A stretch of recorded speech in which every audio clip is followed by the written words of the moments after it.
আসসালামু আলাইকুম প্রিয় বন্ধুরা, এটা একটা হচ্ছে ইউনিক ব্র্যান্ডের 30 কেজি ডিজিটাল পাল্লা। তো এটার মূলত প্রবলেম ছিল সার্কিটটা পরিবর্তন করে দিয়েছি। তো সার্কিট পরিবর্তন করে দেওয়ার পর আমি যখন 10 কেজির পাথর উঠাই এখানে, তো এখানে আসতেছে 34 কেজি 320-25 গ্রাম দেখাচ্ছে আর কি। তো এই মাপটা অ্যাকুরেট করতে হবে। তো এটা কিভাবে অ্যাকুরেট করে সেটাই আজকে আমি দেখাবো। এটা এখন ক্যালিব্রেশন করব। তো আপনারা সঙ্গেই থাকুন কীভাবে ক্যালিব্রেশন করতে হয়। ক্যালিব্রেশন করার আগে একটা জিনিস খেয়াল রাখবেন যে পাল্লাটা 4টা পায়া অ্যাকুরেটভাবে বসে আছে কিনা। তো এটা আমি বসে নিয়ে এসেছি অ্যাকুরেটভাবে। তো এখন এখানে কোড দিতে হবে। তো এটার কোড হচ্ছে 8620 দিয়ে টিয়ার দিলাম। এখন এখানে সিলেক্ট করতে হবে 1 কেজি, অন দিয়ে টিয়ার দিলাম। এরপর দিতে হবে লোড, এখানে লোড চাইতেছে।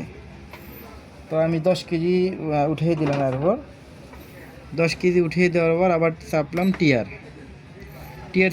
চাপার পর আমি যে এখানে 10 কেজি উঠিয়ে দিয়েছি, 10 কেজিটা এখানে আমাকে লিখে দিতে হবে।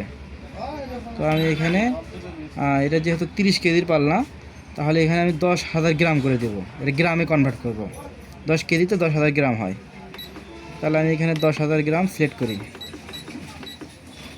হ্যাঁ, 10,000 হয়েছে। 10,000 দেওয়ার পর টিয়ার পেস করব। টিয়ার দেওয়ার পর পাল্লাটা কত কেজি বানাবো, 30 কেজি না 40 কেজি। তাহলে আমি যেহেতু 30 কেজি পাল্লা, তো আমি 30,000 করে দেবো এখানে।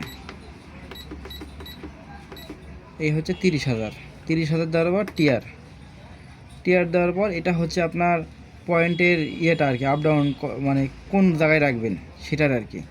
তো এটা 3 নম্বরে থাকবে, 3 নম্বরে দিলাম। এখন হচ্ছে কত গ্রাম থেকে শো করবে, 10 গ্রাম, 5 গ্রাম, 2 গ্রাম, 1 গ্রাম, মানে কত গ্রাম পর শো করবে। তো এটা হচ্ছে মূলত আমি করব, যেহেতু এটা 2 গ্রাম বা 5 গ্রাম করলে এনাফ। তো 5 গ্রামও করতে পারেন, 2 গ্রামও করতে পারেন, 10 গ্রামও করতে পারেন। 5 গ্রাম করাটাই বেটার হবে, তাতে পাল্লাটা লাফালাফি কম করবে। 5 গ্রাম দেওয়ার পর টিয়ার দিলাম। দেখেন অ্যাকুরেট 10 কেজি চলে আসছে। এই হচ্ছে ক্যালিব্রেশনের নিয়ম। আরও সকল ধরনের ডিজিটাল পাল্লা এবং কোনো বিষয়ে জানার থাকলে বা ক্যালিব্রেশন করতে পারতেছে না, সে সকল জিনিস জানতে অবশ্যই কমেন্টে জানাবেন। ধন্যবাদ, সবাই ভালো থাকবেন।